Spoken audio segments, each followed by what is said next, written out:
In today's video, I'm going to teach you how to download a Google Sheets document as Excel, PDF, or CSV on your desktop. By the end, you'll know exactly where to click, which format to choose, and how to open the file once it's saved to your computer. Start by opening the Google Sheets document you want to download on your desktop. Make sure you're looking at the correct file and that you have access to view or edit it. Everything you see on the screen is what Google Sheets will base the download on, so it's a good idea to check that your data and formatting look the way you expect. Next, look to the very top left of the Google Sheets window and click on File. This is the main menu for actions like creating copies, printing, and of course, downloading. When the drop-down appears, move your cursor over the download option. Don't click yet. Hovering will open a side menu with several file formats to choose from. Now, you'll pick the format that fits your needs. If you plan to open and work with the file in Microsoft Excel, choose Microsoft Excel, .xlsx. This keeps most of your formulas, formatting, and multiple sheets intact, making it the best option for continued editing.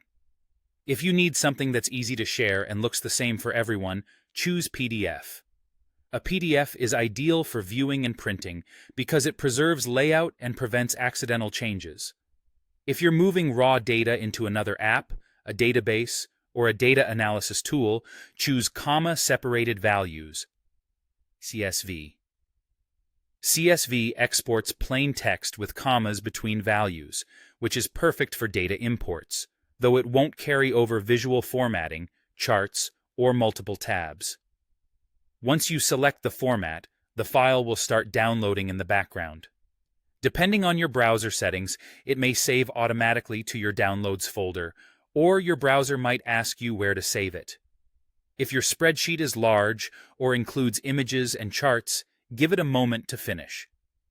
When the download completes, open the file using the appropriate application. For .xlsx files, open it in Microsoft Excel or another compatible spreadsheet program. For PDFs, use your preferred PDF viewer. For CSV files, you can open them in a spreadsheet app or a text editor. Just remember that CSV is focused on the data itself, so you won't see styling or multiple sheets. That's all there is to it. You've opened the document, navigated to File, hovered over Download, picked the right format, let it download, and opened it in the correct app.